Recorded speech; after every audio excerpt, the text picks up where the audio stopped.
என்னம்மா அது? எனக்கு பிறந்த நாள் எப்பமா வருது? இன்னும் 10 நாள் இருக்கு. அப்பனா எனக்கு புது சட்டை வேணும். என்கிட்ட சொல்லி என்னடா செய்யறது? போய் உங்க அப்பாவை கேளு. நீ தச்சு கூடமா. அடுத்த வீட்டு ராஜு பிறந்த நாளுக்கு நிறைய பட்டு சட்டை போட்டுட்டு இருந்தான். எனக்கு ஒன்னாவது தச்சு கூட. வயசுக்கு சாப்பாட்டே காணுமா? நீ என்னமா போட்டுக்கு பட்டு சட்டை கேக்குற? போய் படி. முடியாது, நான் படிக்க முடியாது. எல்லாரும் என் சட்டைய பார்த்து கிஞ்ச சட்டைன்னு கேலி பண்றாங்க. எனக்கு புது சட்டை சந்தோஷம். மது, என்னடா ஊட்டி பண்ற? பாட்டி, புது சட்டை வேணுங்கிற அம்மா திட்டுறா. அதுக்காக போட்டு சட்டையை கிழிக்கிறதா?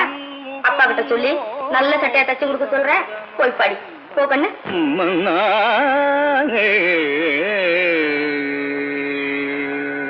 அப்படி தண்டா இருக்குது. இப்போ அடுப்புல பூனை தூங்குது. மாது கமலா முகத்தை பாக்குறா, கமலா உன் முகத்தை பாக்குறா. நானும் கூட நின்று எல்லாத்தையும் பாத்துக்கிட்டு தான் இருக்கேன். நீ ஏடா எழுதி வீட்டை ஒப்பிக்கிட்டு தான் இருக்க. குடும்ப கவலை கொஞ்சமாவது இருக்குது அப்பா உனக்கு? அதுக்கெல்லாம் தான் நீ இருக்கியம்மா. அது என்னமோப்பா, நான் பார்க்க வேண்டிய அளவு பார்த்தாச்சு. இனிமே நீதான். நீ ஆச்சு, உன் சம்சாரம் ஆச்சு. அம்மா, இந்த தொகுப்பை முடிக்காம நான் இந்த இடத்தை விட்டு எழுந்திருக்க போறதில்ல. விசேஷ நாளெல்லாம் ஏராளமா வந்துகிட்டு இருக்கு. வந்துகிட்டு இருக்கட்டும் அம்மா. வருஷம் தான் வருது போகுது. அடுத்த வீட்டுல எழுத்த வீட்டுல வெளியே தெருவ போறதுன்னா போட்டுக்கு அவங்களுக்கு ஒரு நல்ல சட்ட துணிமணி கிடையாது. அடுத்த வீட்டுக்கும் எதிர்த்த வீட்டுக்கும் ஏம்மா போறீங்க? மாதுவுக்கு இன்னும் 10 நாள்ல பிறந்த நாள் வருது. வந்தா என்ன? அவ ஒரே சிலையோட உள்ளே உட்கார்ந்துருக்காளே, அவங்களை இப்படியே உட்கார்ந்துருக்க சொல்றியா? இன்னைக்கும் இருக்கட்டும் அம்மா. அதனால என்ன குடுமுடிக்கு போச்சு? பாட்ட பாதியோட நிறுத்த சொல்றியா? அப்படியா நான் சொல்றேன்? உனக்கு பேரும் பணமும் கொழிக்கணும்னு தானடா நானும் ஆசைப்படுறேன். அம்மா, அரை பொண்ணுக்கும் கா பொண்ணுக்கும் என்னோட கவிதையை விற்க சொல்றியா? அப்படியா நான் சொல்றேன்? போனோம், 4 பேரை பார்த்தோம். ஏன் அந்த சடையப்ப பிள்ளை இருக்காரே, அவரை போய் பாக்குறது. பாட்டுன்னா அவருக்கு உயிர். போய் படிச்சின்னா உனக்கு பணமும் கொடுப்பாரு, பக்கத்திலேயும் வச்சுப்பாரு. அப்படின்னா வேற வழியே இல்லையாம்மா? வேற என்னப்பா செய்யறது? சரி, போய் பாக்குறேன். போயிட்டு வாப்பா.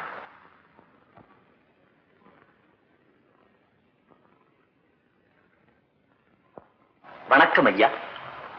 வாங்க வாங்க. நீங்க கவிஞன் ராமகிருஷ்ணன், கார்லபாடி ராமன் மந்திரியின் குமாரன். தென்மொழியும் வடமொழியும் தெளிவாக கற்றவன். கவி பாடுவேன். உங்கள் உயிர் கவிதையில் தான் இருக்கிறது என்று கேள்விப்பட்டேன். தேடி வந்தேன் பாடலாம் என்று. சந்தோஷம். உட்காருங்கள். அதிலே இருந்து ஏதாவது ஒரு நல்ல பாட்டை பாடுங்க, கேட்கலாம்.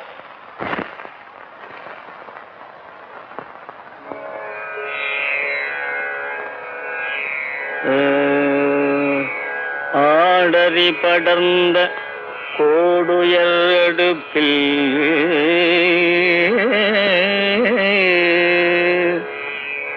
ஆம்பி பூப்ப தீம்பசி உழல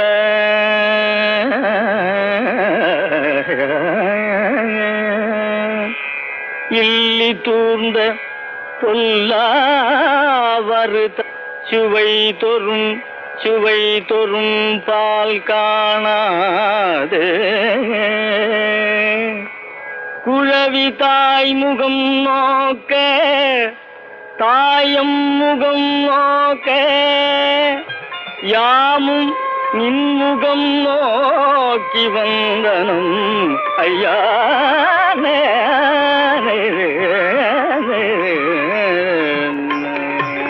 சிட்டு போலே முல்லை மொட்டு போலே இந்த சிங்கார பொண்ணை பாரு பொட்டு போலே, இந்த சிங்கார பொண்ணை பாரு பொட்டு போலே.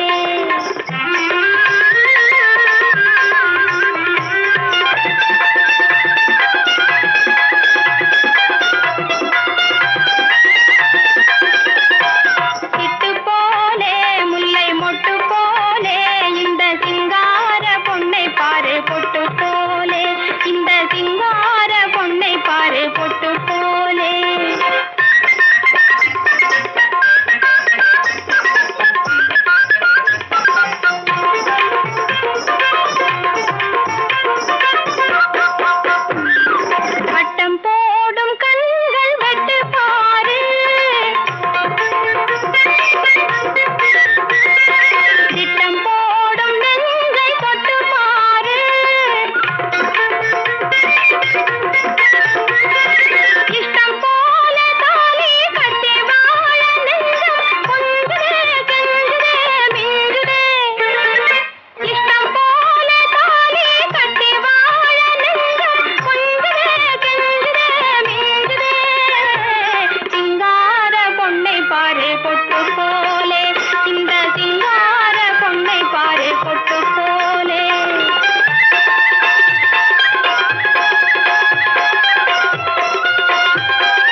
புரியணும், பிடிக்கணும்.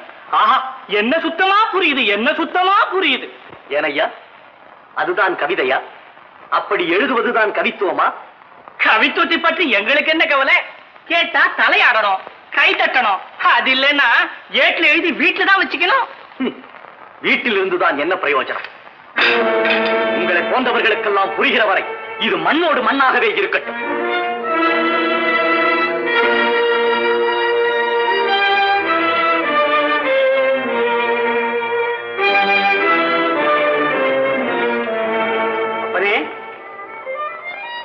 இந்த ஓலையை கிழித்திருந்தது யார்? ஏன், நான் தான். அதை பற்றி உமக்கு என்ன கவலை? கவலை வந்ததால் தான் கேட்கிறேன். படித்து சுவைக்க வேண்டிய கவிதைகளை கிழித்தெறிந்து விட்டாயே, பரிதாபத்துக்குரியவரே. நீ படித்தவன் தானா? அந்த கவிதையை எழுதியவனே நான் தான். ஓ, ஊரார் பிள்ளை அல்ல, உன் பிள்ளையை தான் கொள்கிறாய். உன் போன்ற கவிஞர்கள் இருக்க வேண்டிய இடம் இதுவல்ல. விஜயநகரம் போ. ராயர் சமஸ்தானம் கவிஞர்களை மாலைசூடி வரவேற்கிறது. அப்படியா? நான் அங்கு சென்று மன்னரை காண முடியுமா? இல்லை, குருதேவர் யார் என்று ஒருவர் இருக்கிறார். அவரை கண்டு கவிபாடு. அரசரை காண அவர் வழி சொல்லுவார். ஐயா, உங்களுக்கு நான் என்ன கைமாறு செய்ய போகிறேன்? நல்ல வழிகாட்டினீர். நல்லதே நடக்கட்டும். சென்று வா அப்பனே.